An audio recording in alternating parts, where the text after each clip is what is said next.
اللہ اکبر کبیرہ والحمد للہ کثیرہ وسبحان اللہ بکرۃ واسیلہ اللہم صلی علی محمد وعلی آل محمد کما صلیت علی ابراہیم وعلی آل ابراہیم انک حمید مجید اللہم بارک علی محمد وعلی آل محمد کما بارکت علی ابراہیم وعلی آل ابراہیم انک حمید مجید اعوذ باللہ من الشیطان الرجیم بسم اللہ الرحمن الرحیم رب اشرح لی صدری ویسر لی امری واحلل عقدۃ من لسانی یفقہوا قولی واجعل لی وزیرا من اہلی رب زدنی علما رب یسر ولا تعسر وتمم بالخیر اللہم لا سہل الا ما جعلتہ سہلا وانت تجعل الحزن سہلا اذا شئت۔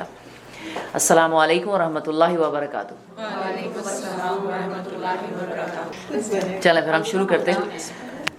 اعوذ باللہ من الشیطان الرجیم بسم اللہ الرحمن الرحیم۔ سورۃ المؤمنون مکیہ، یہ تقریباً مڈ مکن سورہ ہے، اور یہ میں اس لیے بار بار بتاتی ہوں کہ کون سی یعنی کس زمانے کی صورت ہے۔ بیسیکلی صرف مکی اور مدنی کا ڈفرینس نہیں ہم بتاتے۔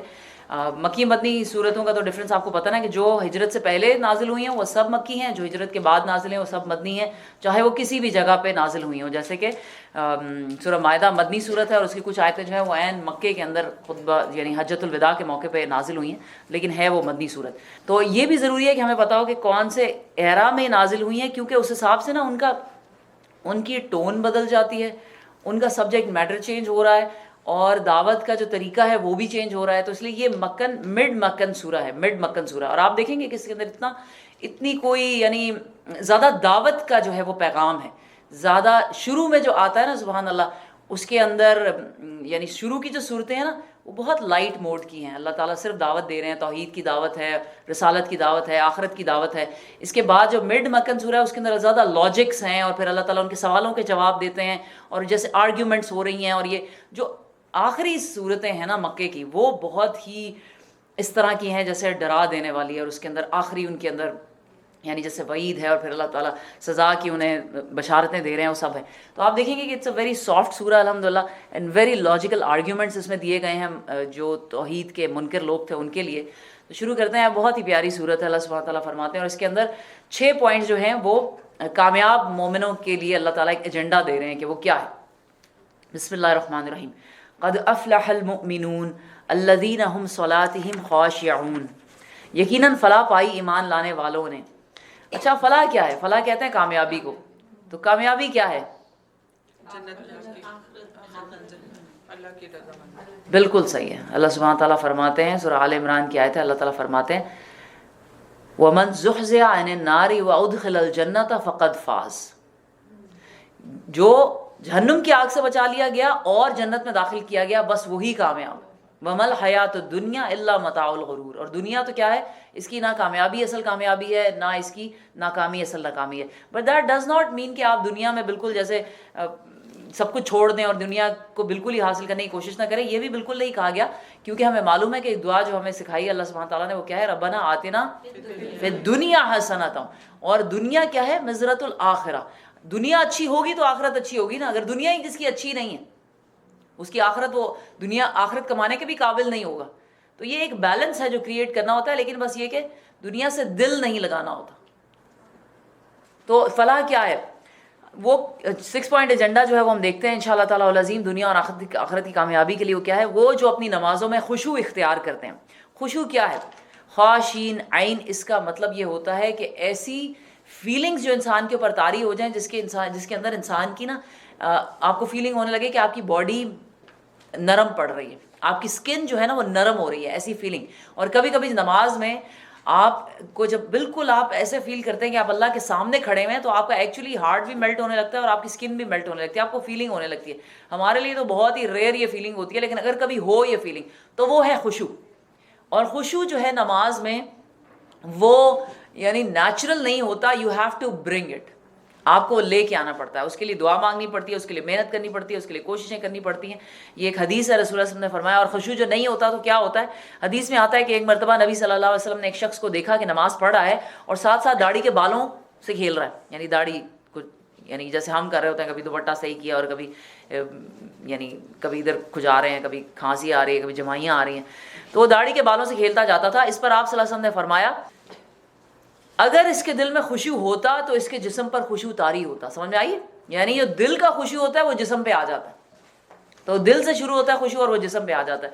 اور مزے کی بات یہ ہے سبحان اللہ کہ خوشو کا جو ہم with the passage of time جو ہمیں دنیا کی پروگریس اور ترقیاں سائنس کی ہمیں بتاتی ہے وہ یہ ہے کہ خوشو کتنی امپورٹنٹ چیز ہے. اس کو ہم کہہ سکتے ہیں کہ جو آج کے زمانے میں ویری امپورٹنٹ تھنگ جس کے اوپر جو ہیلتھ سائنسز کے لوگ ہیں یا جو اسپریچول مائنڈیڈ جو اسپریچول ویل بینگ کے اوپر لوگ فوکس کرتے ہیں اسے کہتے ہیں میڈیٹیشن.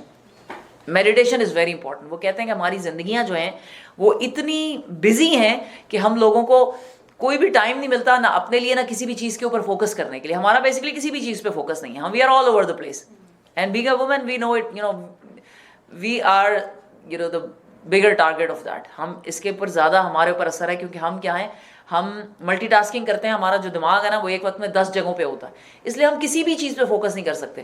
تو وہ کہتے ہیں کہ میڈیٹیشن کرنی چاہیے اور ایک جگہ پہ بیٹھ کے دن میں کم از کم ایک وقت ایسا ضرور نکالیں کہ آپ بس صرف کسی بھی چیز پہ فوکس کریں. اور جو آج کل اس کے لیے ورڈ یوز ہوتا ہے وہ کیا ہے, مائنڈ فلنس. مائنڈ فلنس کی ٹریننگ دی جاتی ہے. مائنڈ فلنس کو یعنی اس کو سکھایا جاتا ہے, اس کی بڑی بڑی مہنگی ورک شاپس ہوتی ہیں اور لوگوں کو مائنڈ فلنس کے طریقے بتائے جاتے ہیں کہ آپ جو کام کریں اس کو پورے فوکس کے ساتھ کریں. بس جو کر رہے ہیں اسی کے اوپر توجہ رکھیں. جس کی ایگزامپل میں ہمیشہ دیتی ہوں, جب آپ ٹوتھ برش کر رہے ہوں تو آپ you don't think about anything else. حالانکہ کتنی چھوٹی سی بات ہے ٹوتھ برش کرنا. اور میں نے تو یہ مطلب میرا اپنا تجربہ ہے اور آپ کا بھی ہوگا کہ ہم جب ٹوتھ برش کر رہے ہوتے ہیں تو ہم دنیا کی ہر بات کے بارے میں سوچ رہے ہوتے ہیں سوائے ٹوتھ برش کے بارے میں, دانتوں کے بارے میں. تو اس لیے بہتر یہ فوکس ہوتا ہے, یہ مائنڈ فلنس ہے کہ آپ جو کام کر رہے ہوں اسی پہ 100% فوکس کریں. جب دانت برش کریں تو ایک ایک دانت کے اوپر غور کریں کہ اب میرا برش یوں چل رہا ہے اور میرے دانت صاف ہو رہے ہیں. And don't think about anything else. اپنے دماغ کو خالی کریں. اور یہ چیز ایکسرسائز سے ہوتی ہے, یہ برین کی مینٹل ایکسرسائز ہوتی ہے جس سے ہوتا ہے. یہ عام ایسے ہی نہیں کہ آج میں آپ کو کہوں کہ آپ نے کرنا ہے تو آپ کل سے شروع کر دیں. آپ کو اس کے لیے محنت کرنی پڑتی ہے, کوشش کرنی پڑتی ہے, پھر کہیں جا کے ہوتا ہے. بار بار دماغ میں چیزیں جو آنا شروع ہو جاتی ہیں اور آپ مثلا آپ کھانا کھا رہے ہیں تو آپ صرف کھانے پہ فوکس کریں. میں کیا کھا رہی ہوں, نوالے کا ٹیسٹ کیسا ہے, اب میں نے اس کو اتنا چبا لیا نہیں, میں نے اس کو اور چبانا ہے, ابھی میرا اتنا کھانا رہتا ہے. ہم کھانا کھا رہے ہوتے ہیں 1000 باتیں ادھر کی ڈسکشن ہو, یہ وہ, یہ نہیں کرنا چاہیے. فوکس کرنا چاہیے. اور یہ اب میں نہیں کہہ رہی ہوں, یہ سائنس کہہ رہی ہے, یعنی قرآن حدیث نہیں کہہ رہا, یہ سائنس کہہ رہی ہے کہ ایسے کرنے سے آپ مینٹلی ہیلدی ہوتے ہیں. اور آپ سوچیں ذرا کہ الحمدللہ مسلمانوں کو اللہ سبحانہ تعالیٰ نے دن میں 5 مرتبہ کی ایکسرسائز دی ہے کہ وہ فوکس کریں, میڈیٹیٹ کریں, مائنڈ فلنس کی پریکٹس کریں, اور وہ نماز. مجھے یاد ہے کہ میں ایک کسی وہ پامس تھی, ماشاءاللہ مسلمان ہی تھی, اس کا انٹرویو سن رہی تھی تو وہ کہہ رہی تھی کہ ٹیرو کارڈ کا وہ بتا رہی تھی کہ کس طرح کہ آپ کا ہفتہ بلکہ سال کا آپ کا یہ پورا سال کیسے گزرے گا. تو اس نے کہا کہ میڈیٹیشن بہت ضروری ہے انسان کے لیے نا, میڈیٹیشن بہت ضروری ہے, آپ کو میڈیٹیشن کرنی چاہیے. اگر میڈیٹیشن نہیں کر سکتے تو نماز پڑھ لیں. I was like, صحیح ہے, اوکے, آپشن ہے آپ کے پاس. میڈیٹیشن نہیں کر سکتے تو نماز پڑھیں. نماز بھی وہی چیز ہے, نماز بھی وہی چیز ہے, بے شک پڑھ لیں آپ نماز. تو الحمدللہ ہمیں کتنا یعنی فخر کرنا چاہیے کہ اللہ تعالیٰ نے ایسا ہمارا پرفیکٹ دین بنایا جس کے اندر ہر چیز شامل ہے. تو کیا ہے, اللہ تعالیٰ کہہ رہے ہیں اپنی نمازوں میں خوشو اختیار کرتے ہیں. تو خوشو یہ ہے کہ نماز میں آپ فوکس کریں نماز کے اوپر کہ آپ اللہ کے سامنے کھڑے ہیں, آپ کا پوسچر کیا ہے اور آپ کیا پڑھ رہے ہیں, اور اللہ آپ کو دیکھ رہا ہے, اللہ آپ کی بات سن رہا ہے, آپ اللہ تعالیٰ سے کانورسیشن کر رہے ہیں. اور دماغ میں اور سوچیں آئیں گی, بار بار آئیں گی. ایسا نہیں ہوگا کہ ایک بار آپ نے فوکس کر لیا تو پھر وہ فوکس ہٹے گا نہیں, وہ بار بار آئے گا. آپ کو بار بار اس کو نکالنا پڑے گا. جیسے اس کو یوں امیجن کریں کہ جیسے آپ ایک اندھیرے میں ایک روڈ پہ جا رہے ہیں اور وہ خالی روڈ ہے اور اس میں کوئی بھی نہیں ہے اور بہت سارے دروازے ہیں ارد گرد. بار بار کوئی دروازہ کھلتا ہے اور کوئی باہر نکلنے کی کوشش کرتا ہے یا آپ کو بلانے کی کوشش کرتا ہے, تو آپ ان دروازوں کو بار بار بند کرتی ہیں. آپ چل رہی ہیں اور دروازہ کھلتا ہے, آپ اس کو بند کرتی ہیں, آپ پھر کھلتا ہے, پھر آپ اس کو بند کرتی ہیں, پھر اگلا کھلتا ہے, پھر اس کو بند کرتی ہیں. آپ نے فوکس رکھنا ہے کہ میں نے صرف نماز کے اندر دھیان رکھنا ہے. کوئی بھی اور سوچ آئی کہ نیچے کیا ہو رہا ہے, ڈونٹ تھنک اباؤٹ اٹ, آگے چلیں, اگلا لفظ میں کیا پڑھ رہی ہوں. یہ ایک پوری کنٹینیوس ایک ایکسرسائز ہے جو انسان کو, اور یہ پریکٹس سے ہوتی ہے, یہ پریکٹس سے ہوتی ہے. اور ہماری پوری زندگی اگر ہم مرتے دم تک کی بھی آخری نماز بھی ہماری خوشو میں نہ ہوئی لیکن ہم اسی پریکٹس میں مر گئے تو پھر بھی ہم کامیاب ہیں. لیکن ناکام وہ لوگ ہیں جو نماز پڑھتے ہیں, they don't even care کہ میں کیا پڑھ رہا ہوں اور کیا سوچ رہا ہوں اور میرے دماغ میں کیا چل رہا ہے, بس نماز پڑھی اور سجدے میں گزرے اور ختم کی بات. وہ بدقسمت ہے. آپ کوشش کرتے رہیں, انشاءاللہ تعالیٰ العظیم نمازوں میں بہتری آتی رہے گی. اور اس سے بڑھ کر جو ایک الحمدللہ آپ کو خوشخبری ایک سناتی ہوں کہ نماز میں فوکس کرنے سے, یعنی یہ جو مائنڈ فلنس ہے, یعنی سائنس تو ہمیں مائنڈفلنس کے تھرو بتاتی ہے، لیکن میں آپ کو اس کو نماز کے طریقے سے بتا رہا. ہمارے پاس دن میں نہیں ہے ٹائم کہ ہم بیٹھ کے جو ہے وہ میڈیٹیٹ کریں، یا ہم یوگا کر رہے ہیں تو اس میں جو ہے آخر میں بیٹھ کے ہم فوکس کر رہے ہیں. تو نماز اٹس اے بیسٹ ایکسرسائز. پڑھ ہم اللہ کے لیے رہے ہیں، لیکن اللہ نے یہ فائدے بھی اس میں دیے. نماز میں فوکس کرنے سے ڈیمنشیا کی بیماری کا علاج ہوتا.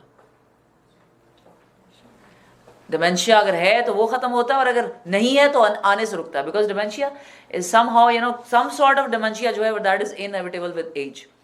لیکن جب آپ نماز میں فوکس کرتے ہیں نا، جو چیز آپ کر رہے ہیں اسی کے اوپر توجہ ہے آپ کی، تو ڈیمنشیا کو آپ جسے نا وہ اپنے طرف سے پیچھے ہٹاتے جاتے ہیں انشاءاللہ تعالیٰ.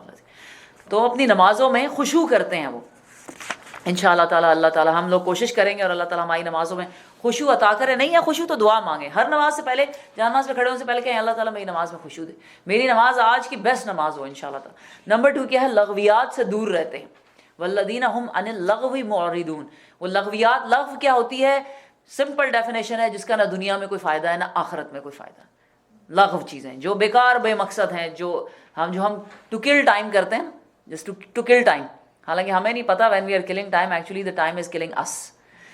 اور تیسری بات کیا ہے؟ زکوٰۃ کے طریقے پر عامل ہوتے ہیں. والذین هم للزکاۃ فاعلون.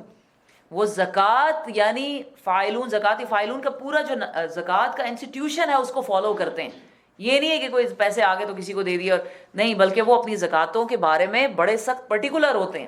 زکوٰۃ ان کے لیے ایک it's a very important matter in their lives. اور جیسے کہ پھر اس کے بعد یہ خالی زکوٰۃ نہیں ہے، ظاہر ہے کہ اس کے اندر اور بھی رسول اللہ صلی اللہ علیہ وسلم نے فرمایا کہ تمہارے مال میں زکوٰۃ کے علاوہ بھی دوسروں کا حصہ ہے. وہ کیا ہے؟ صدقہ ہے. صدقہ ہے، خیرات ہے، فدیہ ہے، اور فطرانہ ہے، اور بہت ساری چیزیں ہیں.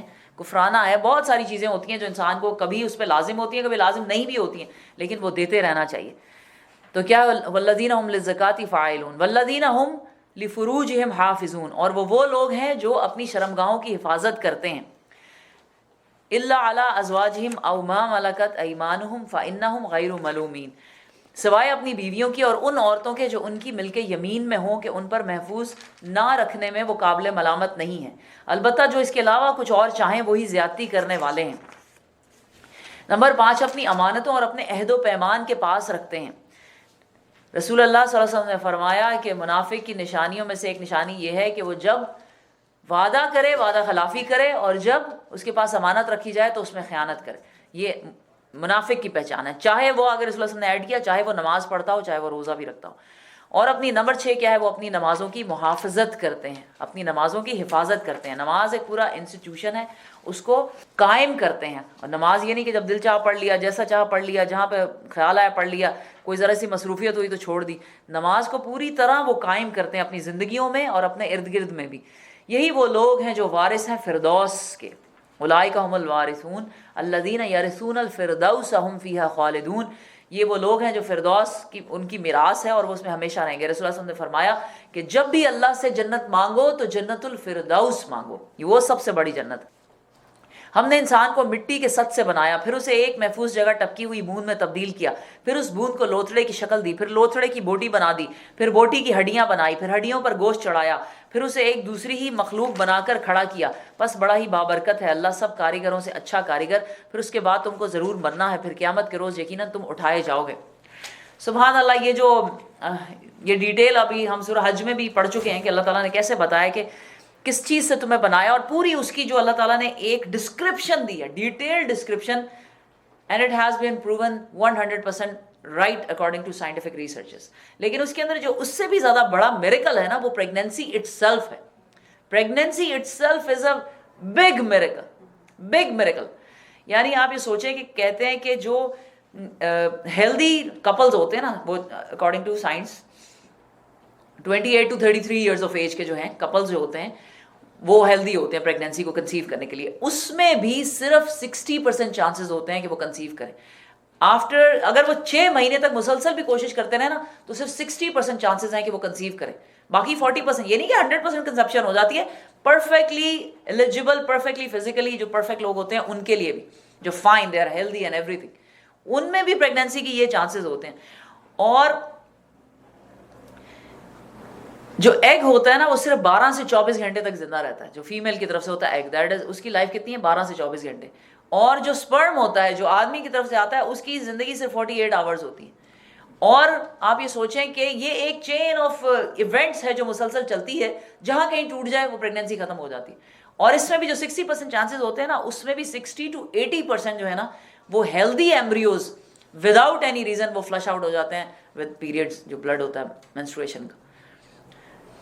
اور ہمیں لگتا ہے کہ جو پریگنینسی اور بچے پیدا ہونا کوئی بڑی بات ہی نہیں، وہ تو شادی نہیں ہوتی کسی کے، ہم پیچھے پڑ جاتے ہیں کہ یا پہلے تو ہم کہتے رہتے ہیں جی اس کی شادی نہیں کرنی، اس کی شادی نہیں کرنی، ماشاءاللہ اتنا جوان ہو گیا بیٹا، اس کی شادی نہیں کرنی، بیٹی دیکھیں آپ کی تھی شادی نہیں کرنی، پیچھے پڑے رہتے ہیں تمہاری شادی نہیں ہو رہی، اب تم شادی ہو. بچے کہتے ہیں ہم نے کسی سے ملنا ہی نہیں ہے بھائی، ان کو کیا مصیبت، شادی ہو جائے جی پھر ایک ہی بات، ابھی بچہ نہیں ہوا، اچھا ابھی بچہ نہیں ہوا، اچھا کتنا عرصہ گیا شادی کو، جی ابھی صرف 1.5 مہینہ ہوا، یہ بچہ نہیں ہوا، اچھا پہلا ہو جائے تو پھر کہتے ہیں اچھا دوسرا نہیں کرنا، آپ دوسرا نہیں کرنا. بھائی آپ کو پرابلم کیا ہے اپنی زندگی میں دیکھیں. تو لگتا ہے کہ اتنی آسان بات ہے کہ جی شادیاں ہو رہی ہیں اور بچے ہو رہے ہیں، حالانکہ یہ it is such a big miracle کہ اٹس امیزنگ. تو اللہ تعالیٰ بتا رہے ہیں کہ دیکھو تو صحیح کہ ہم نے کس طرح، فتبارک اللہ احسن الخالقین، بڑا ہی برکت ہے اللہ سب کاریگروں سے اچھا کاریگر. پر اس کے بعد تم کو ضرور مرنا ہے، پھر قیامت کے روز یقیناً تم اٹھائے جاؤ گے. اور تمہارے اوپر ہم نے 7 راستے بنائے، یعنی 7 آسمان بنائے. تخلیق کے کام سے ہم کچھ نابلد نہ تھے، اور آسمان سے ہم نے ٹھیک حساب کے مطابق ایک خاص مقدار میں پانی اتارا، اس کو زمین میں ٹھہرا دیا، اور ہم اسے جس طرح چاہیں غائب بھی کر سکتے ہیں. خلیفہ ہارون رشید سے کسی نے پوچھا، جس کی سلطنت جو تھی وہ وہاں تک تھی کہ جہاں تک بادل جایا کرتے تھے، یعنی سورج غروب نہیں ہوتا تھا کہ دوبارہ اسی کی سلطنت میں نکل آتا تھا. کسی نے اس سے پوچھا کہ اگر تمہارا پانی بند ہو جائے تو کیا کرو گے؟ اس نے کہا میں اپنی آدھی سلطنت دے دوں گا. اور اس نے کہا اچھا جو پانی تم پیتے ہو اس کا اخراج بند ہو جائے تو کیا کرو گے؟ اس نے کہا میں پوری سلطنت ہی دے دوں گا. یہ ایک چند گھونٹ پانی کی قیمت ہے، سوچیں سبحان اللہ، جس کو ہم اس طرح ضائع کرتے ہیں اور اس طرح اس کی ہم فار گرانٹیڈ لیتے ہیں. اللہ تعالیٰ ہی ہمیں معاف کرے. ہماری جو نیکیاں ہیں نا وہ بالکل اس طرح ہے کہ ہم ایک جیسے وہ آٹا چھاننے کی چھلنی ہوتی ہے نا، اس میں لے کے ہم نیکیاں کرتے ہیں.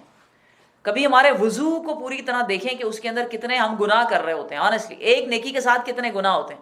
نائگرا فالز میں ایک پارک ہے، اس کے پارک کے واش روم کے اندر لکھا ہوا ہے کہ ڈونٹ بیتھ ان دا سنک. اور صاف پتہ ہے کہ مسلمانوں کے لکھا ہوا ہے جس میں وہ وضو کرتے ہیں. آپ کو پتہ ہے رسول اللہ صلی اللہ علیہ وسلم اتنی جو آپ کی یہ نیسلے کی ایک باٹل ہوتی ہے نا، اس کے بھی سے بھی کم پانی سے وضو پورا کر لیا کرتے تھے. اور ہمارا پورا نلکا کھلا ہوتا ہے، ٹھنڈا بھی فل اور گرم بھی فل، اور شاں پانی چل رہا ہے اور ہم جی آرام سے بیٹھے پہلے منہ دھو رہے ہیں، پھر اس کے بعد ہم مسح کر رہے ہیں. یہ گناہ ہے پانی ضائع کرنا. ایک آپ وضو کر رہے ہیں نیکی کے لیے تو وہی چھلنی کے اندر لے کے نیکیاں کرتے ہیں، ساتھ ساتھ اتنے گناہ کما رہے ہوتے ہیں. تو we have to be very careful with water. اور پانی جو ہے وہ دنیا سے ختم ہوتا جا رہا ہے. اور یہ نہ سمجھیں کہ اللہ تعالیٰ نے کینیڈا میں تو الحمدللہ آپ کو پتہ ہے کینیڈا دنیا میں سب سے بڑا ہے ٹھنڈے پانی اور میٹھے پانی کے ذخیرے کے حساب سے، لیکن ماشاءاللہ لاکھ ہوتا ہے اللہ باللہ، لیکن یہ نعمت بھی اللہ نے ہی دی ہے نا، اور کچھ وقت کے لیے دی ہے. بچوں کو بھی سکھائیں، خود بھی سیکھیں، پانی ضائع نہ کریں، بہت امپورٹنٹ ہے یہ چیز. ایک کوشچن ہے، یہ جو ریچول ہے وضو کا 3 ٹائم کہتے ہیں، اس کو ایک ٹائم بھی ہو سکتا ہے؟ سنت ہے 3 وقت، لیکن اگر جیسے جلدی ہو یا پانی کم ہو یا تو پھر آپ 1 وقت کریں. لیکن رسول اللہ صلی اللہ علیہ وسلم جو پوری بوتل سے کر لیتے تھے وہ 3 وقت 3 ہی کرتے تھے. اصل میں ہمارا مسئلہ میں آپ کو بتاؤں کیا ہے، ہم یہ سمجھتے ہیں کہ چیزوں کو نا پانی کے نیچے جیسے ہاتھ ہے نا تو اس کو پانی کے نیچے یوں کھڑے کر کے تو گھنٹے تک یوں کرتے رہنا. اصل میں وضو کا مقصد پتہ ہے کیا ہے؟ ساری چیز کو گیلا کر کے مسح کرنا. اس کے لیے کتنے کو ڈراپس آف واٹر چاہیے ہاتھ کے لیے؟ مجھے بتائیں مجھے. آپ میرے اس چلو میں پانی ڈالیں، وہ بھی زیادہ ہے، وہ بھی نیچے گر جائے گا. ایک چلو میں پانی ڈالیں بس اتنا سا، اس کے بعد میں اس سے پورے اپنے ہاتھ کو گیلا کر سکتی ہوں کہ نہیں؟ آپ مجھے بتا دیں. نہیں وہ یہ ٹپکنا چاہیے نا پانی؟ بالکل بھی نہیں، ایسا کچھ نہیں. اچھا. پانی لے کے آپ یوں چلو میں ہی پانی لے کے آپ پورا اپنا وضو یوں کر کے، یہ آپ کا پورا بازو دھل گیا. ہمارا مطلب کہ ہم پھر پوچھا ایسے یہ پورا جناب یہ بھی دھل رہا ہے سارا، اس کے بعد ایسے پانی بہ رہا ہے اور پھر یوں یہ نہیں ہے وضو میں. رسول اللہ صلی اللہ علیہ وسلم ایسے وضو کرتے تھے، یوں لے کے پانی، اس کے بعد اپنا پورا بازو، اس کا مساج ہے، اس کو دھونا نہیں ہے، اس کو مساج کرنا ہے، پانی اوپر رگڑنا ہے. اور پھر ادھر بھی ایسے ہی، اور پھر منہ کا بھی ایسے ہی کہ پورا آپ نے مساج کرنا ہے. ہمارا یہ غلط طریقے ہیں وضو کرنے کے. We need to unlearn what we have wrongly learned and then we have to relearn. پیروں کا بھی بتا دیجیے پلیز. جی پیروں کا بھی یوں ہی ہے کہ اصل میں اس کا مساج ہے، پانی لے کے آپ اس کا مساج کریں. اور زیادہ ایک تو یہ کہ نل کا بہت ہی تھوڑا کھولیں، سب سے پہلی سب سے امپورٹنٹ بات یہ چاں فل جو کھل رہا ہوتا ہے نا، تھوڑا سا نل کا کھولیں، اور اس کے بعد اس کے اندر بھی بار بار اس کو بند کریں. مسا کرنا ہے تو بند کریں، اب آپ نے بازو اونچے کرنے ہیں تو بند کریں. سمجھ میں آ رہی ہے؟ جو بھی کرنا ہے بریک لگانی ہے بیچ میں بند کریں، کیونکہ وہی 2-4 سیکنڈ میں ہی پتہ نہیں کتنا پانی ضائع ہو جاتا ہے. اور یہ اللہ کی خاطر کریں. یہی پانی آپ کو انشاءاللہ تعالیٰ بڑے زندگی میں کام آئے گا اور جنت بھی لے کے جائے گا انشاءاللہ. پیروں کا میں نے ایک چیز اور پوچھنی تھی کہ سردیوں میں جیسے موزے پہنے ہوتے ہیں اور موٹے والے، تو اس کے اوپر سے پھر مسح کر سکتے ہیں؟ جی بالکل کر سکتے ہیں. جی بالکل کر سکتے ہیں. ہم یہ آپ کے وضو کی اگر آپ کہیں تو پھر آپ لوگوں کو ایک ویڈیو جو ہے وہ بھیج دی جائے انشاءاللہ. ٹھیک ہے صحیح، انشاءاللہ بھیجتے ہیں. اور تمہارے اوپر ہم نے اچھا کیا چاہیں تو غائب بھی کر سکتے ہیں. پھر اس پانی کے ذریعے سے ہم نے تمہارے لیے کھجور اور انگور کے باغ پیدا کر دیے. تمہارے لیے ان باغوں میں بہت سے لذیذ پھل ہیں اور ان سے تم روزی حاصل کرتے ہو. اور وہ درخت بھی ہم نے پیدا کیا جو طور سینا سے نکلتا ہے. تیل بھی اس لیے ہی اگتا ہے اور کھانے والوں کے لیے سالن بھی ہے. یہ جو ہے یہ جو طور سینا سے نکلتا ہے یہ زیتون کا درخت ہے، اولیوس. آپ نے تو دیکھے ہی ہوں گے وہاں پہ بے شمار اولیوس کے درخت جہاں سے آپ ہو کر آئی ہیں الحمدللہ. اور کھانے والوں کے لیے سالن بھی ہے. کبھی بنایا آپ لوگوں نے زیتون کا سالن؟ نہیں. اور حقیقت تیل میں پکایا ہے. ہاں زیتون کے تیل میں زیتون کا سالن بھی بنتا ہے. اور حقیقت یہ ہے کہ تمہارے لیے مویشیوں میں سے ایک سبق ہے، ان کے پیٹوں میں جو کچھ بھی ہے اسی میں سے ہم ایک چیز تمہیں پلاتے ہیں. اور تمہارے لیے ان میں بہت سے دوسرے فائدے بھی ہیں، ان کو تم کھاتے ہو اور ان پر اور کشتیوں پر سوار بھی کیے جاتے ہو. ہم نے نوح کو اس کی قوم کی طرف بھیجا. اس نے کہا اے میری قوم کے لوگوں، اللہ کی بندگی کرو، اس کے سوا تمہارے لیے کوئی اور معبود نہیں ہے. کیا تم ڈرتے نہیں ہو؟ اس کی قوم کے جن سرداروں نے ماننے سے انکار کیا وہ کہنے لگے یہ شخص کچھ نہیں ہے مگر ایک بشر تم ہی جیسا. اس کی غرض یہ ہے کہ تم پر برتری حاصل کرے. اللہ کا اگر بھیجنا ہوتا تو فرشتے بھیجتا. یہ بات تو ہم نے کبھی اپنے باپ دادا کے وقتوں میں سنی ہی نہیں کہ بشر رسول بن کر آئے. کچھ نہیں، بس اس آدمی کو ذرا جنون لاحق ہو گیا ہے. کچھ مدت اور دیکھ لو، شاید افاقہ ہو جائے. نوح نے کہا پروردگار، ان لوگوں نے جو میری تکذیب کی ہے اس پر اب تو ہی میری نصرت فرما. ہم نے اس پر وحی کی کہ ہماری نگرانی میں اور ہماری وحی کے مطابق کشتی تیار کر. پھر جب ہمارا حکم آ جائے تو تنور ابل پڑے تو ہر قسم کے جانوروں میں سے ایک ایک جوڑا لے کر اس میں سوار ہو جا اور اپنے اہل و عیال کو بھی ساتھ لے سوائے ان کے کہ جن کے خلاف پہلے فیصلہ ہو چکا ہے. اور ظالموں کے معاملے میں مجھ سے کچھ نہ کہنا، یہ اب غرق ہونے والے ہیں. پھر جب تو اپنے ساتھیوں سمیت کشتی پر سوار ہو جائے تو کہہ شکر ہے اس خدا کا جس نے ہمیں ظالم لوگوں سے نجات دی. اور کہہ پروردگار مجھ کو برکت والی جگہ اتار اور تو بہترین جگہ دینے والا ہے. اس قصے میں بڑی نشانیاں اور آزمائش تو ہم کر کے ہی رہتے ہیں. ان کے بعد ہم نے ایک دوسرے دور کی قوم اٹھائی، یعنی کہا جاتا ہے کہ ظاہر اللہ تعالیٰ نے بتائی نہیں ہے کون سی قوم ہے، لیکن پتہ ہی چلتا ہے کہ اس کے بعد جو قوم سمود آئی تھی. پھر ان میں خود انہی کے قوم کا ایک رسول بھیجا جس نے انہیں دعوت دی کہ اللہ کی بندگی اختیار کرو، تمہارے لیے اس کے سوا کوئی اور معبود نہیں ہے. کیا تم ڈرتے نہیں ہو؟ اس کی قوم کے جن سرداروں نے ماننے سے انکار کیا اور آخرت کی پیشی کو جھٹلایا، جن کو ہم نے دنیا کی زندگی میں آسودہ کر رکھا تھا، وہ کہنے لگے یہ شخص کچھ نہیں ہے مگر ایک بشر تم ہی جیسا. جو کچھ تم کھاتے ہو وہی یہ کھاتا ہے اور جو کچھ تم پیتے ہو وہی یہ پیتا ہے. اب اگر تم نے اپنے ہی جیسے ایک بشر کی اطاعت قبول کر لی تو تم گھاٹے ہی میں رہے. یہ تمہیں اطلاع دیتا ہے کہ جب تم مر کر مٹی ہو جاؤ گے، ہڈیوں کا پنجر بن کر رہ جاؤ گے، اس وقت تم قبروں سے نکالے جاؤ گے. بعید، بالکل بعید ہے یہ وعدہ جو تم سے کیا جا رہا ہے. زندگی کچھ نہیں ہے مگر بس یہی دنیا کی زندگی، یہی ہم کو مرنا اور جینا ہے اور ہم ہرگز اٹھائے جانے والے نہیں ہیں. یہ شخص خدا کے نام پر محض جھوٹ گڑھ رہا ہے اور ہم کبھی اس کے ماننے والے نہیں ہیں. رسول نے کہا پروردگار، ان لوگوں نے جو میری تکذیب کی ہے اس پر اب تو ہی میری نصرت فرما. جواب میں ارشاد ہوا قریب ہے وہ وقت جب یہ اپنے کیے پر پچھتائیں گے. آخرکار ٹھیک حق کے مطابق ایک ہنگامہ عظیم ان کو آ لیا اور ہم نے ان کو کچرا بنا کر پھینک دیا. دور ہو ظالم قوم. پھر ہم نے ان کے بعد دوسری قومیں اٹھائیں. کوئی قوم نہ اپنے وقت سے پہلے ختم ہوئی نہ اس کے بعد ٹھہر سکی. پھر ہم نے پے در پہ اپنے رسول بھیجے. جس قوم کے پاس بھی اس کا رسول آیا اس نے اسے جھٹلایا اور ہم ایک کے بعد ایک قوم کو ہلاک کرتے چلے گئے حتیٰ کہ ان کو بس افسانہ ہی بنا چھوڑا. پھٹکار ان لوگوں پر جو ایمان نہیں لاتے. پھر ہم نے موسیٰ اور اس کے بھائی ہارون کو اپنی نشانیاں اور کھلی سند کے ساتھ فرعون اور اس کے آیان سلطنت کی طرف بھیجا، مگر انہوں نے تکبر کیا اور بڑی دوں کی لی. کہنے لگے کیا ہم اپنے ہی جیسے دو آدمیوں پر ایمان لے آئیں اور آدمی بھی وہ جن کی قوم ہماری بندی ہے، یعنی ہمارے غلام ہیں. پس انہوں نے دونوں کو جھٹلا دیا اور ہلاک ہونے والوں میں جا ملے. اور موسیٰ کو ہم نے کتاب عطا فرمائی تاکہ لوگ اس سے رہنمائی حاصل کریں. اور ابن مریم اور اس کی ماں کو ہم نے ایک نشان بنایا اور ان کو ایک سطح مرتفع پر رکھا جو اطمینان کی جگہ تھی اور چشمے اس میں جاری تھے. اے پیغمبرو، کھاؤ پاک چیزیں اور نیک عمل کرو. یا ایھا الرسول کلوا من الطیبات وعملوا صالحا. حرام مال کے ساتھ عمل نیک کرنا بہت مشکل کام ہوتا ہے. ہم پہلے بھی یہ ڈسکس کر چکے ہیں کہ they are hand in hand, they are directly proportional to each other. یعنی جتنا آپ حلال ہوگا آپ کا مال نیکی کرنے میں آسانی ہوگی، اور جتنا حرام ہوگا مال اس کے اندر جتنی بھی حرام کی کوئی بھی ملاوٹ ہوگی تو خود بخود آپ کے عملوں میں سستی، کمزوری اور یعنی اس طرح کی اور بہت ساری چیزیں جو آنی شروع ہو جائیں گی. اپنے کھانے کے اندر بہت زیادہ انسان کو دیکھنا چاہیے کہ میرے مال میں کوئی چیز حرام تو نہیں. کچھ عورتیں گھر والے جو ہوتے ہیں جس دے ڈونٹ کیئر کہ بھئی ہمارے میاں کما کے لا رہے ہیں، جہاں سے بھی لا رہے ہیں ہمیں کیا، ہماری تو اس میں کوئی پوچھ نہیں ہے. ہمیں بہت خیال کرنا چاہیے کہ مال جو ہے وہ کہاں سے آ رہا ہے، کہیں اس میں انٹرسٹ تو شامل نہیں ہے، کہیں بینک کی کوئی اور چیز تو نہیں اس میں شامل ہے. حلال ہونا چاہیے 100% مال. اسی طرح ظاہر ہے کہ پھر اس کے بعد سیکنڈ سٹیپ یہ آتا ہے کہ جو کچھ آپ کھا رہے ہیں وہ حلال جگہ سے ہو، اس کے اندر انگریڈینٹس بھی سارے کے سارے حلال ہوں.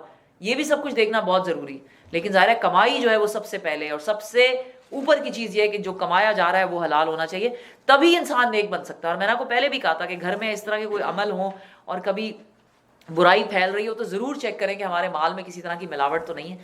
اور تم جو کچھ بھی کرتے ہو میں اس کو خوب جانتا ہوں، اور تمہاری امت ایک ہی امت ہے اور میں تمہارا رب ہوں، بس مجھی سے تم ڈرو. مگر بعد میں لوگوں نے اپنے دین کو آپس میں ٹکڑے ٹکڑے کر لیا، ہر گروہ کے پاس جو کچھ بھی ہے اسی میں وہ مگن ہے. اچھا تو چھوڑو انہیں، ڈوبے رہیں وہ اپنی غفلت میں ایک وقت خاص تک. کیا یہ سمجھتے ہیں کہ ہم جو انہیں مال اور اولاد سے مدد دیے جا رہے ہیں تو گویا انہیں بھلائیاں دینے پہ سرگرم ہے؟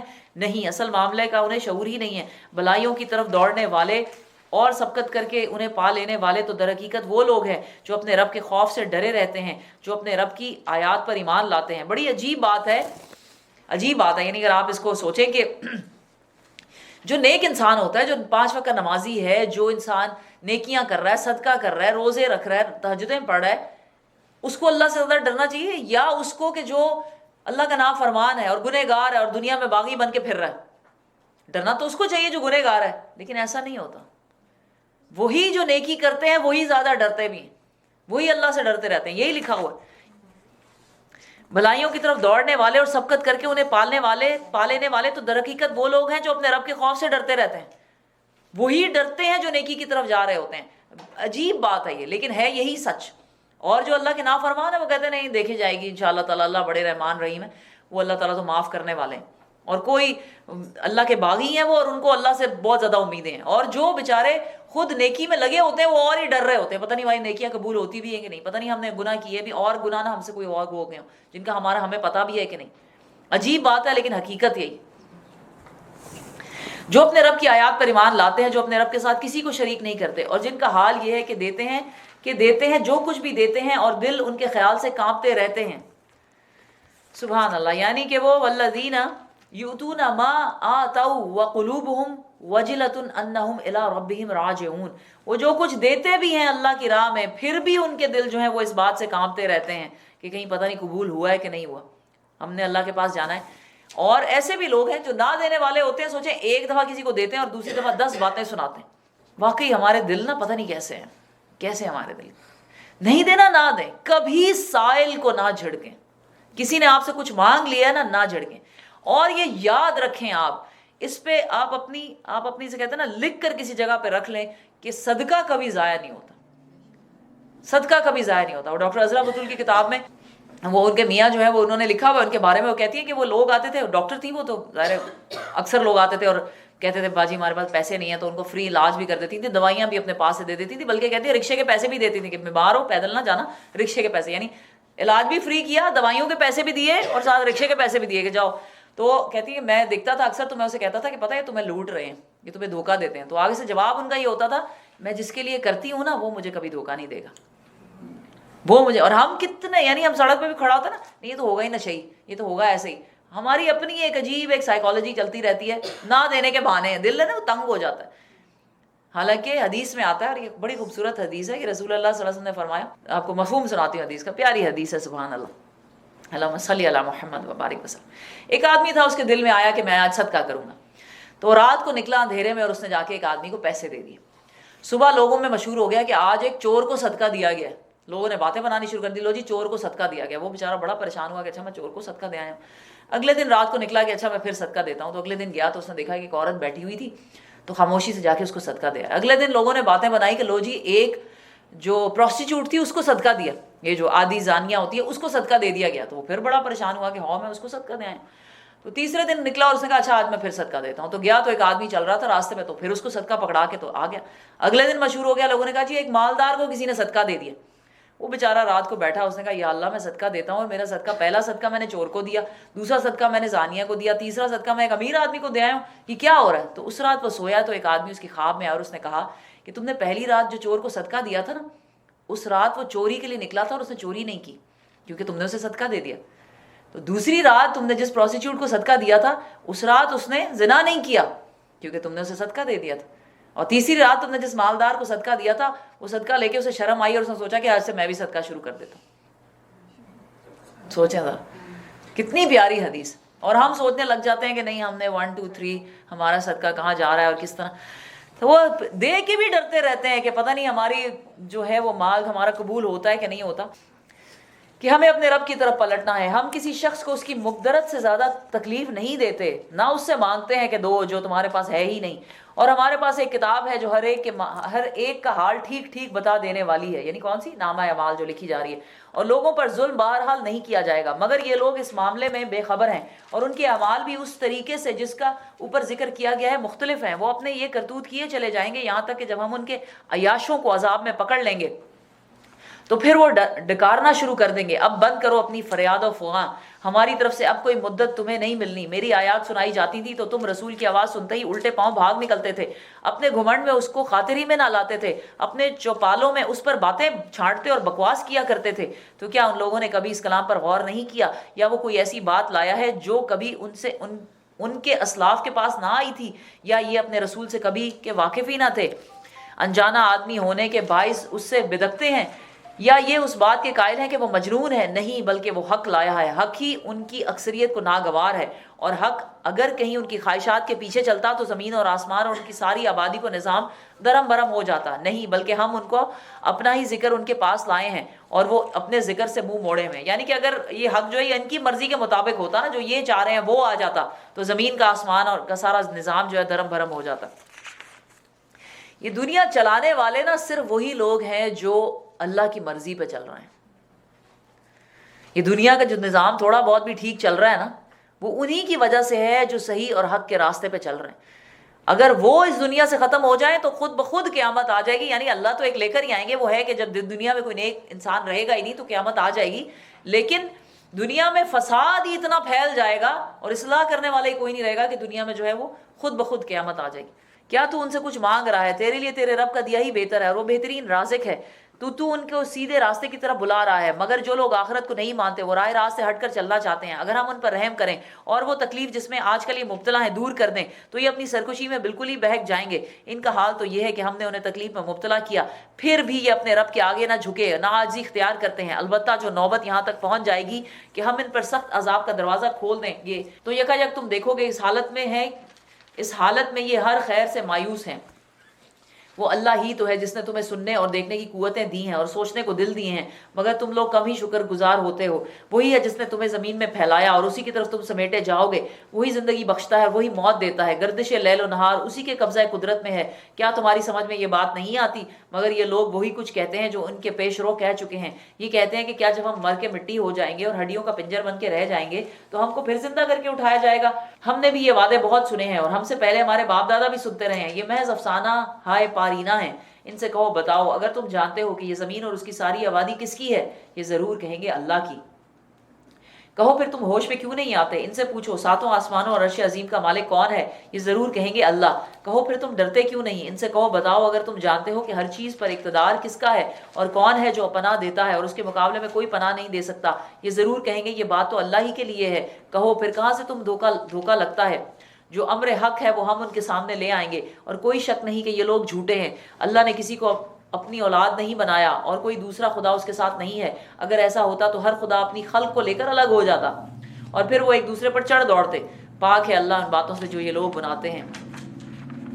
کھلے اور چھپے کا جاننے والا, وہ بالا تر ہے اس شرک سے جو یہ لوگ کرتے ہیں. اے محمد صلی اللہ علیہ وآلہ وسلم دعا کرو کہ پروردگار جس عذاب کی ان کی دھمکی دی جا رہی ہے, جس عذاب کی ان کو دھمکی دی جا رہی ہے, وہ اگر میری موجودگی میں آئے تو اے میرے رب مجھے ان ظالم لوگوں میں شامل نہ کیجیو. اور حقیقت یہ ہے کہ ہم تمہاری آنکھوں کے سامنے ہی وہ چیز لے آنے پر پوری قدرت رکھتے ہیں جس کی دھمکی ہم انہیں دے رہے ہیں. اے محمد صلی اللہ علیہ وآلہ وسلم برائی کو اس طریقے سے دفع کرو جو بہترین ہو. جو کچھ باتیں وہ تم پر بناتے ہیں وہ ہمیں خوب معلوم ہے. اور دعا کرو کہ پروردگار میں شیاطین کی اکساہٹوں سے تیری پناہ مانگتا ہوں. یہ دعا ہے جب بھی شیطان آپ کو بہت زیادہ تنگ کرے اور دل میں وسوسے آئیں، کسی بھی قسم کے برائیوں کے وسوسے، کبھی کبھی ہوتا ہے بہت زیادہ وہم آنے لگتا ہے، کوئی گیا ہوا ہے سفر پہ تو اللہ نہ کرے ایسا ہو جائے، یہ نہ ہو جائے، یہ سب شیطان کی طرف سے وسوسے ہوتے ہیں، اور کبھی کبھی برائیوں کی طرف اکساہٹیں ہوتی ہیں۔ ایون نماز میں آپ بھی یہ دعا پڑھ سکتے ہیں، اس کو یاد کر لیں، قل ربی وقل ربی اعوذ بک من ہمزات الشیطان واعوذ بک ربی ان یحضرون، کہ وہ میں ان کی اکساہٹوں سے تیری پناہ مانگتا ہوں، بلکہ اے میرے رب میں تو اس سے بھی پناہ مانگتا ہوں کہ وہ میرے پاس آئیں۔ یہ لوگ اپنی کرنی سے باز نہ آئیں گے، یہاں تک کہ جب ان میں سے کسی کو موت آ جائے گی تو کہنا شروع کر دے گا، اے میرے رب مجھے اسی دنیا میں واپس بھیج دے جسے میں چھوڑ آیا ہوں، امید ہے کہ اب میں نیک عمل کروں گا۔ ہرگز نہیں، یہ تو بس ایک بات ہے جو وہ بک رہے ہیں۔ ان سب مرنے والوں کے پیچھے ایک برزخ حائل ہے، دوسری زندگی کے دن تک، پھر جو ہی کہ سور پھونک دیا جائے گا ان کے درمیان پھر کوئی رشتہ نہ رہے گا، اور نہ وہ ایک دوسرے کو پوچھیں گے۔ اس وقت جن کے پلڑے بھاری ہوں گے وہی فلاح پائیں گے، اور جن کے پلڑے ہلکے ہوں گے وہی لوگ ہوں گے جنہوں نے اپنے آپ کو گھاٹے میں ڈال دیا، وہ جہنم میں ہمیشہ ہمیشہ رہیں گے، ان کے چہروں کی کھال چاٹ جائے گی۔ تو یہ قیامت کا دن ہوگا کہ جو کہ بڑا ہی سخت ہے، وہ جہنم میں ہمیشہ رہیں گے، ان کے چہروں کی کھال چاٹ، ان کے چہروں کی کھال چاٹ دی جائے گی اور ان کے جبڑے باہر نکل آئیں گے۔ کیا تم وہی لوگ نہیں ہو کہ میری آیات تمہیں سنائی جاتی تھی تو تم انہیں جھٹلاتے تھے؟ وہ کہیں گے اے ہمارے رب ہماری بدبختی ہم پر چھا گئی تھی، ہم واقعی گمراہ لوگ تھے، اے پروردگار اب ہمیں یہاں سے نکال دے، پھر ہم ایسا قصور کریں تو ظالم ہوں گے۔ اللہ تعالیٰ جواب دے گا دور ہو میرے سامنے سے، پڑے رہو اسی میں اور مجھ سے بات نہ کرو۔ تم وہی لوگ ہو کہ میرے کچھ بندے جب کہتے تھے کہ اے ہمارے پروردگار ہمیں مان لائے، ہمیں معاف کر دے، ہم پر رحم کر، تو تو سب رحیموں سے اچھا رحیم ہے، تو تم نے ان کا مذاق بنا لیا، یہاں تک کہ ان کی ضد نے تمہیں یہ بھی بلا دیا کہ میں بھی کوئی ہوں، اور تم ان پر ہنستے رہے۔ آج ان کے اس صبر کا میں نے یہ پھل دیا ہے کہ وہی کامیاب ہیں۔ پھر اللہ تعالیٰ ان سے پوچھے گا بتاؤ زمین میں تم کتنے سال رہے؟ وہ کہیں گے ایک دن یا دن کا کچھ حصہ ہم وہاں ٹھہرے تھے، شمار کرنے والوں سے پوچھ لیجئے۔ ارشاد ہوگا تھوڑی ہی دیر ٹھہرنا ہے، تھوڑی ہی دیر ٹھہرے ہونا، کاش تم نے یہ اس وقت جانا ہوتا۔ کیا تم نے یہ سمجھ رکھا ہے کہ ہم نے تمہیں فضول ہی پیدا کیا اور تمہیں ہماری طرف کبھی پلٹنا ہی نہیں ہے؟ یہ جو قیامت کی پوری اللہ تعالیٰ ڈیٹیل بتاتے ہیں، یہ الحمدللہ میں احادیث سے بھی بہت زیادہ اس میں ڈیٹیل پتہ چلتی ہے۔ جو قیامت والے دن اللہ کے سامنے لوگ اٹھائے جائیں گے، ابو ہریرہ رضی اللہ عنہ سے روایت ہے کہ رسول اللہ صلی اللہ علیہ وسلم نے فرمایا کہ قیامت کے دن انسان کے قدم اپنی جگہ سے نہ ہٹ سکیں گے یہاں تک کہ اس سے 5 چیزوں کا سوال نہ کر لیا جائے، 5 چیزوں کا سوال نہ کر لیا جائے۔ پہلا سوال یہ ہوگا کہ عمر کس چیز میں خرچ کی، عمر کس چیز میں خرچ کی۔ دوسرا سوال ہوگا جوانی کہاں گزاری۔ تیسرا سوال ہوگا کہ مال کہاں سے کمایا، اور چوتھا سوال ہوگا کہ کہاں پہ خرچ کیا، یعنی ہم سے ہوگا کہ تمہارے پاس جو مال تھا وہ کہاں سے آیا اور تم نے کہاں پہ اس کو خرچ کیا۔ اور 5واں سوال ہوگا جتنا بھی علم تم تک پہنچا تھا اس پر تم نے عمل کتنا کیا۔ یہ 5 سوال ہوں گے اور یہ قیامت والے دن انسان سے پوچھے جائیں گے، ترمذی کی صحیح حدیث ہے۔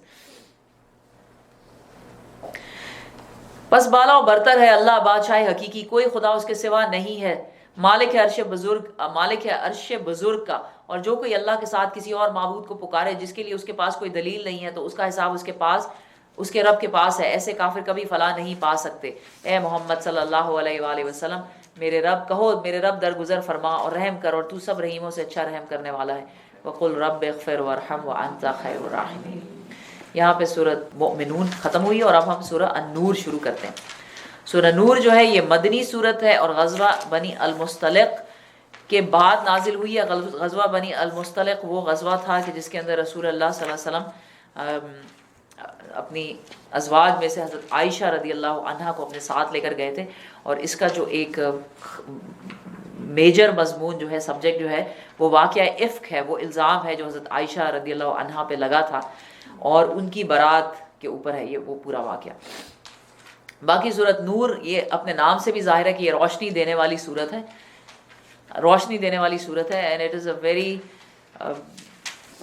بیوٹیفل سورہ in which social issues have been discussed. پہلے بھی یہ سوشل ایشوز جو ہیں یہ سورہ بقرہ میں اور زیادہ ہم سورہ نساء میں الحمدللہ ڈسکس کر کے آئے ہیں، اور یہاں پر آپ سمجھ لیں کہ اب ان کی فائنالٹی ہو رہی ہے، اور ان کے جو فائنل احکامات تھے، کچھ احکامات جیسے زنا کے بارے میں اللہ سبحانہ تعالیٰ نے مؤخر کیے تھے ان صورتوں میں، یہاں پر ان کے فائنل احکامات جو ہے وہ دیے جائیں گے انشاءاللہ تعالیٰ العظیم۔ شروع کرتے ہیں ہم سورۃ النور مدنیہ۔ اعوذ باللہ من الشیطان الرجیم، بسم اللہ الرحمن الرحیم۔ سورۃ انزلناها وفرضناها وانزلنا فیها آیات بینات لعلکم تذکرون۔ یہ ایک صورت ہے جس کو ہم نے نازل کیا. بہت ہی خوبصورت انداز ہے اللہ سبحانہ تعالیٰ کا یہ صورت کو سٹارٹ کرنے کا. یہ صورت ہے جس کو ہم نے نازل کیا. تو باقی صورتیں کس نے نازل کی؟ وہ بھی اللہ نے ہی نازل کی الحمدللہ. لیکن یہ اسپیشلی جو ہے نا، یعنی ہم بھی جو ہوتے ہیں نا کہ یہ مطلب آپ کسی کے لیے افطاری بنا کے ٹیبل پہ رکھتے ہیں تو وہ چیز جو آپ نے بڑی اسپیشل بنائی ہوتی ہے نا، آپ کہتے ہیں کہ یہ میں نے بنائی ہے، حالانکہ سارا کچھ ہی آپ نے بنایا ہوتا ہے، لیکن دیر از سم تھنگ اسپیشل، یعنی جس کے اوپر خاص توجہ ہوتی ہے، وہ آپ کہتے ہیں کہ وہ میں نے بنائی ہے. تو اللہ سبحانہ تعالیٰ یعنی یہ صورت کے خاص ہونے کا ہمیں طریقہ اللہ تعالیٰ کا طریقہ یہ بتانے کا کہ یہ صورت کتنی خاص ہے، اور اسے ہم نے فرض کیا ہے. یعنی کہ اس کے سارے احکامات ہیں، حالانکہ قرآن میں اور جتنے بھی احکامات ہیں 100% فرض ہیں، لیکن اس میں پھر وہی بات ہے کہ یہ خاص طور پہ یہ امپورٹنٹ چیزیں ہیں کہ جو ہمارے پر فرض ہیں، ان کے اوپر زیادہ توجہ دینی چاہیے. اور اس میں ہم نے صاف صاف ہدایت نازل کی ہیں شاید کہ تم سبق لو. پہلا ہی حکم جو آ رہا ہے سبحان اللہ، وہ یعنی اتنا خوفناک حکم ہے اللہ سبحانہ و تعالیٰ کا. لیکن جیسے کہ ہم پہلے بھی اس بات کو ڈسکس کر چکے ہیں کہ اسلام کی جو سزاؤں کا نظام ہے، جو اسلام کا قوانین حد و تعزیرات ہے، وہ اس لیے نہیں ہے کہ سزا برائے سزا دی جائے کہ جس بندے نے غلط کام کیا ہے اسے سزا دے کے بعد ختم کی جائے. وہ ایک پورا سسٹم ہے. اللہ سبحانہ تعالیٰ نے وہ کس لیے اللہ تعالیٰ نے وہ سسٹم بنایا کہ سزا ایک کو ملے اور باقی سب لوگ جو ہیں وہ گناہ سے ہاتھ دھو دیں. اللہ سبحانہ تعالیٰ کو کوئی اس میں انٹرسٹ نہیں ہے کہ لوگوں کو زیادہ سے زیادہ سزائیں دی جائیں. انٹرسٹ کیا ہے؟ مین فوکس کیا ہے؟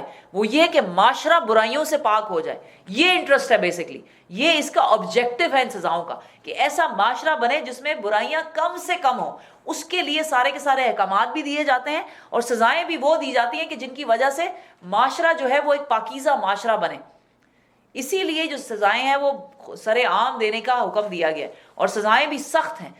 ایسی سزائیں نہیں ہے کہ یعنی کہ جس نے گناہ کیا تو اس کو کہا کہ جی یہ تو مینٹلی ال ہے اور چلو جی اس کو صرف ریہیب میں ڈال دیا جائے. اگر کوئی مینٹلی ال ہے اور واقعی ال ہے تو اسلام میں اس کی سزا نہیں ہے، اسلام میں وہ معاف ہے. لیکن ہر ایک مجرم کو مینٹلی ال قرار دے کے سزائیں ہی نہ دینا اور سمجھنا کہ نہیں جی یہ تو ان کو صرف ریہیب میں رکھا جائے اور ان کو صرف یعنی تھوڑی سی ان کی تھراپی کی جائے تو یہ بالکل ٹھیک ہو کر پھر نکل آئیں گے، یہ اسلام کا کانسیپٹ نہیں ہے. whether you like it or not. اسلام کا کانسیپٹ یہ ہے کہ مجرم کو سزا ملے تاکہ باقی سارے لوگ جو ہیں وہ جرم سے ہٹ جائیں، جرم سے ڈر جائیں. اور جیسے میں نے آپ کو بتایا آج بھی سبحان اللہ کوئی ایسا ملک ایسا ہے نہیں اسلامی ملک جہاں پہ 100% اسلامی سزائیں جو ہیں اپنے حق کے حساب سے قائم اور لازم ہوں. ابھی بھی وہاں امیروں کو سزا نہیں ملتی. آپ کو کوئی بادشاہ اور پرنس ابھی بھی جو ہے وہ لوگوں کو پکڑ پکڑ کے جیلوں میں بند کر رہا ہے اور بہت کچھ ہو رہا ہے. لیکن پھر بھی کچھ حد تک جو نافذ ہے نا، اس کی وجہ سے ہی وہاں پر جو کرائم ریٹ ہے وہ یہاں کی پروگریسو کنٹریز سے بھی کہیں کم ہے. تھرڈ ورلڈ کنٹریز کا تو برا ہی حال ہے، لیکن ہماری جو اتنی ترقی یافتہ جہاں ہم رہتے ہیں سبحان اللہ، وہاں سے بھی کہیں زیادہ کم ہے. چوری کم ہے وہاں، زنا کم ہے وہاں، قتل کم ہے وہاں، ڈاکہ کم ہے وہاں. اس کی کیا ریزن ہے؟ وہاں نیک لوگ بستے ہیں بہت. ایک ریزن تو یہی ہے کہ الحمدللہ شاید نیک لوگ ہی بستے ہیں، اور ایک ریزن یہ ہے کہ وہاں کی سزائیں اس طرح کی ہیں کہ لوگ ڈرتے ہیں یہ کام کرنے سے.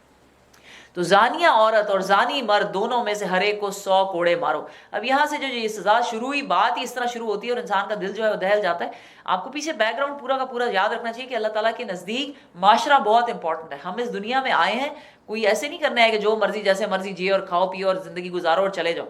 یہ خاص مقصد کے لیے دنیا بنی ہے. انسان نے یہاں پہ رہ کر اپنی آخرت بنانی ہے، اللہ کو پہچاننا ہے، اس کی عبادت کرنی ہے. اس کے لیے ایک اچھا معاشرہ ضروری ہے، اور معاشرے کی اکائی کیا ہے؟ گھر. اور گھر کو قائم کرنے کے لیے، گھر کو ایک اچھا گھر، ایک ہیپی ہیلدی ہوم بنانے کے لیے اللہ تعالیٰ نے پوری کی پوری صورتیں نازل کی ہیں. اور پھر اس کا ایک یعنی فیملی سسٹم بنانے کے لیے یہ بھی ضروری ہے کہ اس گھر میں میاں بیوی سے لائل ہو اور بیوی میاں سے لائل ہو. جہاں شادیاں کی جا رہی ہیں آپ کو پتا ہو کہ یہ جو بچہ یا بچی جس سے ہم شادی کرنے جا رہے ہیں، یا جو لڑکا لڑکی ہم شادی کرنے جا رہے ہیں، they have been pure, they have been taking care of themselves. وہ اللہ کے حکموں پہ چلنے والے ہیں. اگر یہ چیز نہ ہو، ہم جس معاشرے میں رہ رہے ہیں جہاں زنا اتنا پریولنٹ ہے سبحان اللہ، آپ کو کیا لگتا ہے کہ are they happy people؟ میری ایک مرتبہ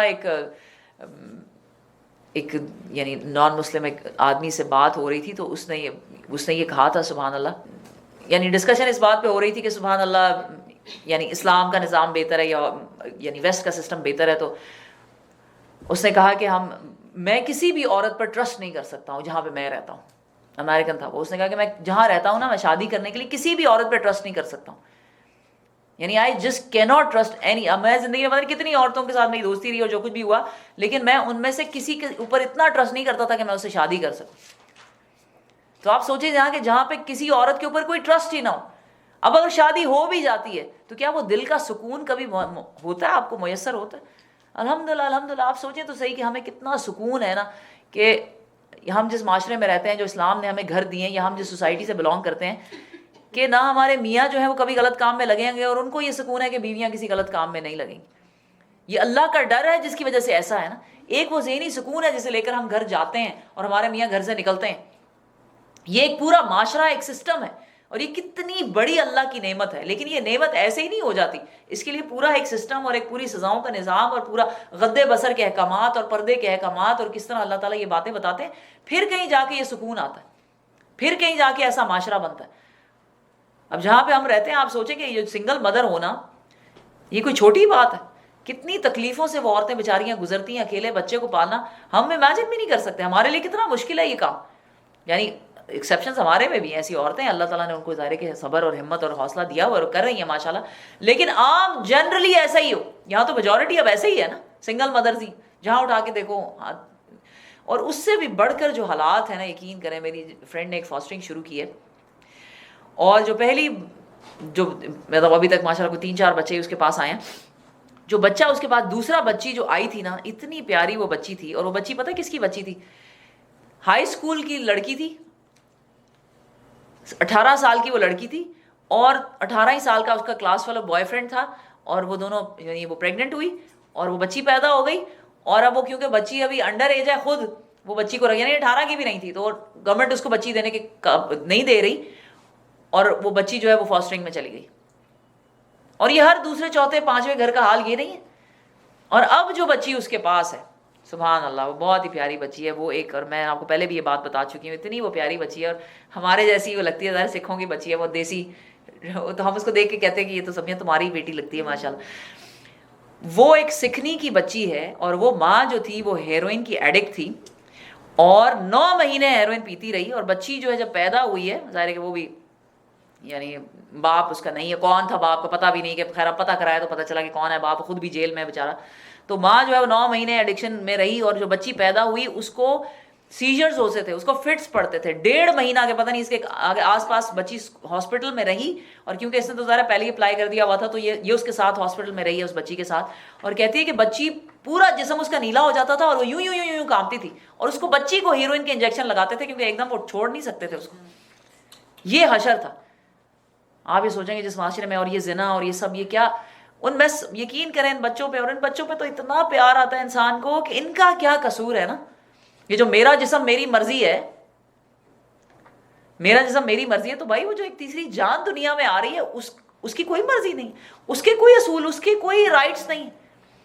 اتنا ترس آتا ہے ان بچوں. اور پھر وہ گھر بھی لے آئی تھی, اور کہتی کئی عرصے تک وہ بچی راتوں کو اٹھ کے تو کہتی عجیب طریقے سے روتی تھی کہ میں نے کسی بچوں کو ایسے روتے نہیں دیکھا. ظاہر ہے اس کی باڈی میں اتنے زمانوں تک وہ اس کا اثر, اب کہیں جا کے ماشاءاللہ وہ کرال کرنا شروع ہوئی ہے, تو بچی ماشاءاللہ اب ٹھیک ہوئی ہے.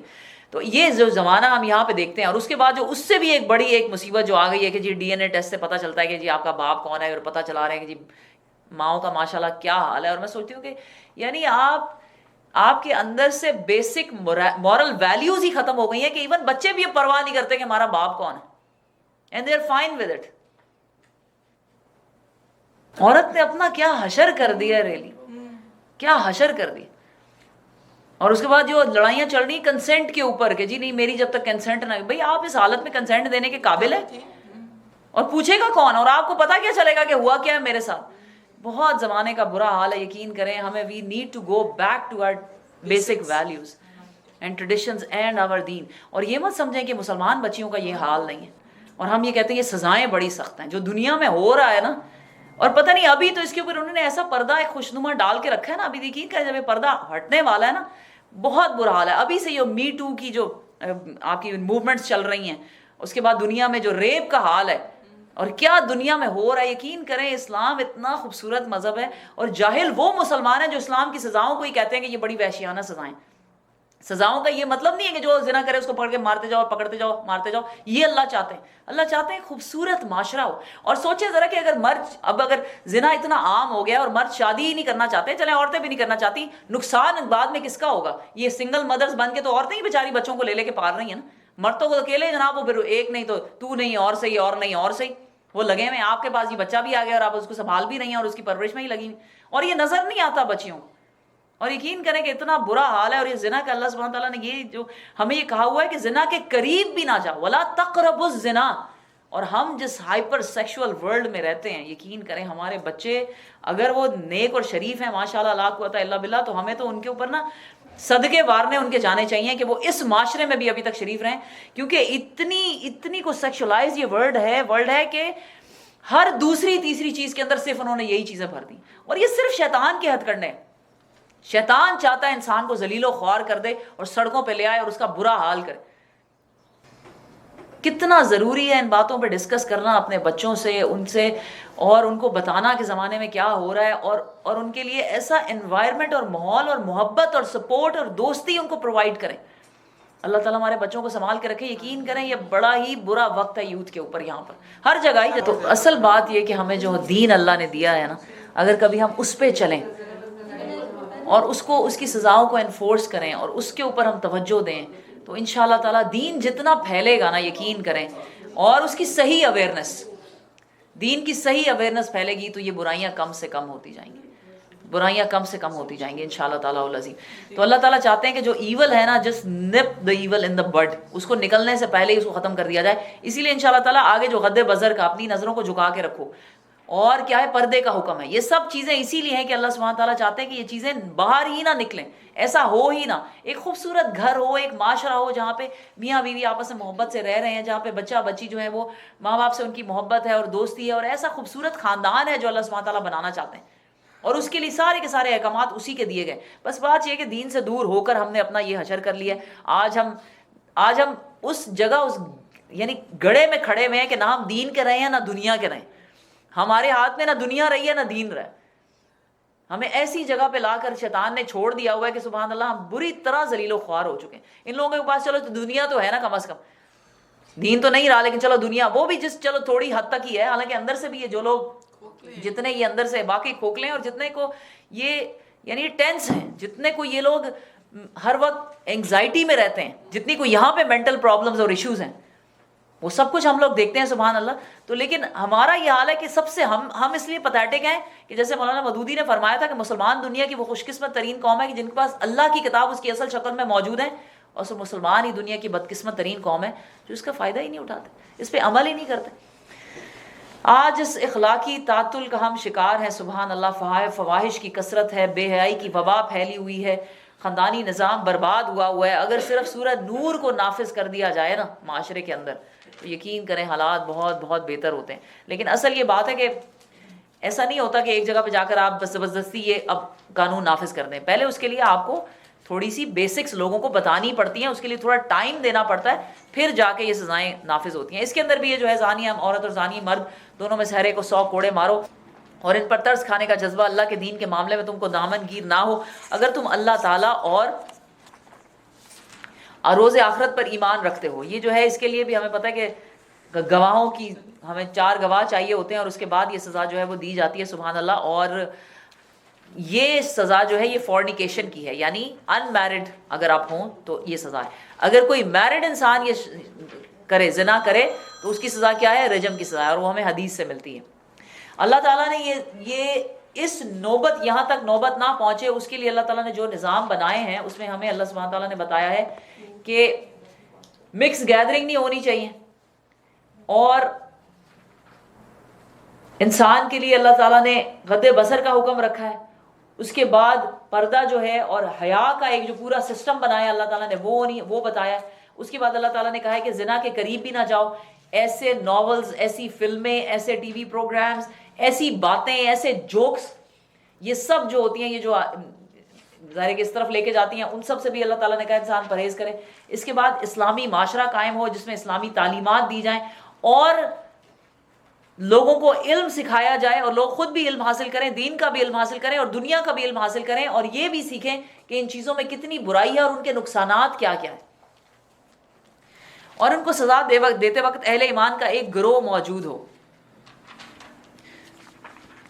زانی نکاح نہ کرے مگر زانیہ کے ساتھ یا مشرکہ کے ساتھ، یعنی اگر آپ کو پتا ہو کہ کوئی شخص، کوئی لڑکا یا لڑکی جو ہے وہ زنا کرنے والا ہے اور مطلب اس سے توبہ بھی نہیں کرتا، اور آپ کو یعنی اوپنلی پتا ہو، حالانکہ ہم یہ باتیں ڈسکس نہیں کر سکتے، لیکن صرف آپ کو معلوم ہے کہ کسی کی برائی کرنا صرف 3 صورتوں میں جائز ہوتی ہے، اور اس میں سے ایک صورت یہ ہے کہ جب کوئی رشتہ کرنے جا رہا ہو اور آپ کو پتا چلے کہ فلانا لڑکا یا فلانی لڑکی جو ہے وہ کردار کے صحیح نہیں ہے، تو آپ کو یہ جائز ہے کہ آپ جا کے اس کی برائی اس شخص کو بتائیں جہاں جو رشتہ کرنے جا رہا ہو۔ تو اگر آپ کو یہ پتا چل جائے کہ کوئی عادی زانی یا زانیہ ہے اور اس سے توبہ بھی نہیں کرتا ہے، تو پھر وہاں پہ شادی نہ کریں۔ اور یہاں پر اللہ تعالیٰ نے زانیہ کو مشرک کے ساتھ، مشرکہ کے ساتھ، اور آگے جو کہا ہے زانیہ کے ساتھ نکاح نہ کریں مگر زانی مشرک، تو زانی مرد جو ہے وہ مشرک جیسا ہے اور زانیہ عورت جو ہے وہ بھی مشرکہ جیسی ہے، اور یہ حرام کر دیا گیا ہے اہل ایمان پر۔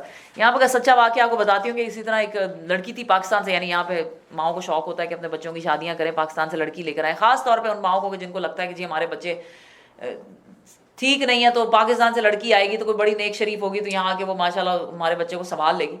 تو وہ بچی آئی، شادی ہوئی، پریگننٹ ہوئی، جب بچہ پیدا ہوا تو بچے کو ایڈس تھی، ٹیسٹ کیا گیا ماں کو تو ماں کو بھی ایڈس تھی، تو پتہ چلا جی جو لڑکے صاحب تھے وہ یہاں ہی had been full time playboy, اور وہ جو کچھ اس کو تھا وہ تھا، تو یہ حشر جو ہے وہ ہو چکا ہوا تھا۔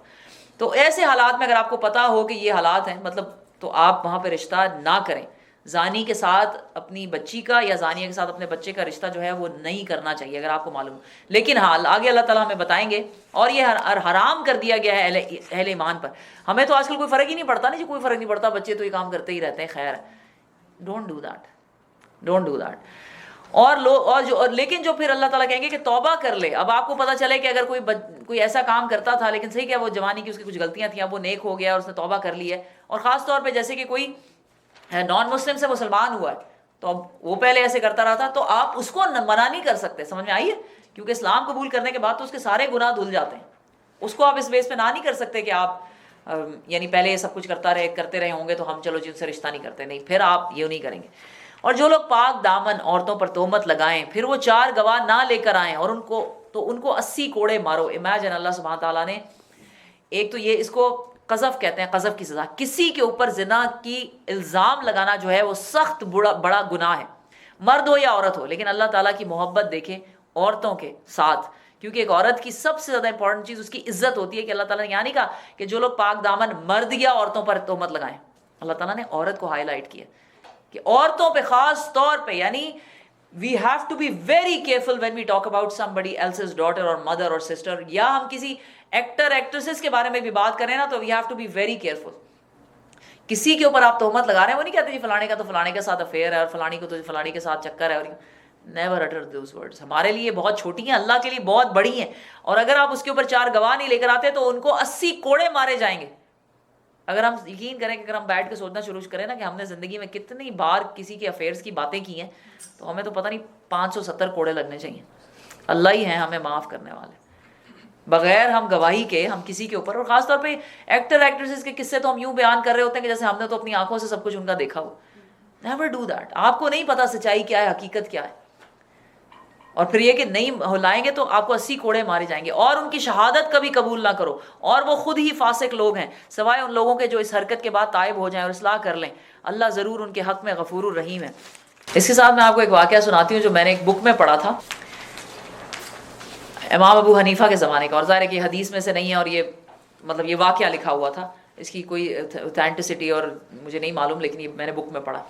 تو ایک مردے نہلانے والی عورت تھی، تو وہ اسی طرح وہ ایک کسی عورت کو نہلا رہے، امام ابو حنیفہ کے زمانے کی بات ہے کہ وہ مردے کو نہلا رہے ہوتی ہیں عورتیں، ظاہر ہے کہ آپ کو معلوم ہے کم از کم بھی 5 لوگ چاہیے، 4 اگر ہوں تو کافی مشکل ہو جاتی ہے، ویسے نہلا تو لیتے ہیں لیکن 5 کم از کم چاہیے ہوتے ہیں کہ جو ایک یعنی باڈی کو نہلانے کے لیے۔ تو وہ جو اس میں سے وہ نہلا رہی تھی، عورتیں نہلا رہی تھی، تو اس عورت کے بارے میں بات کر رہی تھی کہ کہتے ہیں کہ تمہارا اس کا جو ہے تمہیں پتہ ہے کہ اس کا تو فلانے کے ساتھ یہ تھا اور یہ ایسی عورت۔ تو ایک دم سے ان میں سے جو عورت تھی نا، ایک اس کا ہاتھ اس عورت کی ٹانگ کے ساتھ چپک گیا اور وہ الگ نہیں ہو رہا تھا، اور وہ پریشان ہو گئی، وہ کھینچیں اور سب کچھ کرنے کی کوشش کریں, اراد نہیں ہو رہا تھا, اس کے ساتھ چپک گیا تھا ہاتھ. تو بات باہر نکل گئی ظاہر ہے, کوئی کہے کہ جی ہاتھ ہی ساتھ کاٹ دو, کچھ کہیں کہ آری لاؤ تو ٹانگ کٹے گی, تو مطلب تھوڑی بہت اسکن کٹے گی, تو لوگ وہ مردے والے جو تھے وہ کہتے ہیں ہم تو اپنی یعنی میت کو ہاتھ نہیں لگانے دیں گے. تو انہوں نے کہا کہ کیا کریں, تو امام ابو حنیفہ کے پاس گیا مسئلہ, اور ان کو جب بتایا کہ بھائی اس طرح ہوا ہے, تو وہ آئے اور انہوں نے عورتوں سے پوچھا کہ تم کیا بات کر رہی تھی جس وقت یہ ہاتھ چپکا. تو انہوں نے بتایا کہ ہم یہ بات کر رہے تھے کہ اس کا جو ہے فلانی کے ساتھ, جو فلانے بندے کے ساتھ افیئر تھا, یا یہ بد کردار عورت تھی. تو امام ابو حنیفہ نے فتویٰ دیا کہ اس عورت کو ابھی یہاں پر 80 کوڑے لگائے جائیں, اور کہتے ہیں کہ وہیں پہ بیٹھے ہوئے اس عورت کو 80 کوڑے لگائے گئے, اور جب وہ کوڑے لگتے جا رہے تھے تو ساتھ ساتھ ہاتھ جو ہے وہ ہٹتا جا رہا تھا. جب 80 کوڑے پورے ہوئے تو ہاتھ اس کا الگ ہوا. اور یہ واقعہ میں نے خود پڑھا ہوا ہے, I am not making it up, یہ واقعہ ظاہر کتاب کے اندر لکھا ہوا ہے. اس کی جو سائنٹیفک ایکسپلینیشن جو بعد میں نے سوچی, تو میں نے یہ سوچا کہ دیکھیں مرنے کے کچھ دیر بعد بھی آپ کا برین تو زندہ رہتا ہے نا, اور باڈی کے اندر اچانک جو ہے وہ ایک یعنی ایک ایسی یعنی ایسی کیفیت ہو سکتی ہے کہ پورا کا پورا جو بلڈ ہے وہ آپس میں یعنی اب اس کیا میں ایک ورڈ ایک یوز کروں کہ وہ یعنی کلینچ ہوا ہو, ایگزیکٹلی ایک دم سے باڈی نے ایسے اپنے آپ کو کھینچا ہو, تو جس کی وجہ سے ہاتھ جو ہے وہ ساتھ چپک کے رہ گیا. دس از اے سائنٹیفک ایکسپلینیشن. بہرحال یہ واقعہ جو ہے نا یقین کریں اتنا عبرت انگیز ہے کہ ایسا ہوتا ہے اور ہو سکتا ہے, سچا ہے جھوٹا ہمیں نہیں معلوم, لیکن عبرت لینے والے اس میں سے عبرت لے لیں. تو آپ سوچیں ذرا کہ ہم جو باتیں بناتے ہیں اس کے اندر اگر ہمیں کوڑے بڑھنے شروع ہوں تو پھر ہم تو ساری زندگی بیٹھے نا کوڑے ہی کھاتے رہیں. معافی مانگنی چاہیے اللہ تعالیٰ سے کہ ہم جو کچھ کر چکے ہیں سو کر چکے ہیں, اور آج کے بعد ہماری زبانوں میں کسی کے بارے میں کوئی غلط بات نہیں آنی چاہیے, اور وہ خود ہی فاسق ہیں سوائے ان لوگوں کے جو اس حرکت کے بعد تائب ہو جائیں اور اصلاح کر لیں, اور اللہ ضرور ان کے حق میں غفور الرحیم ہے.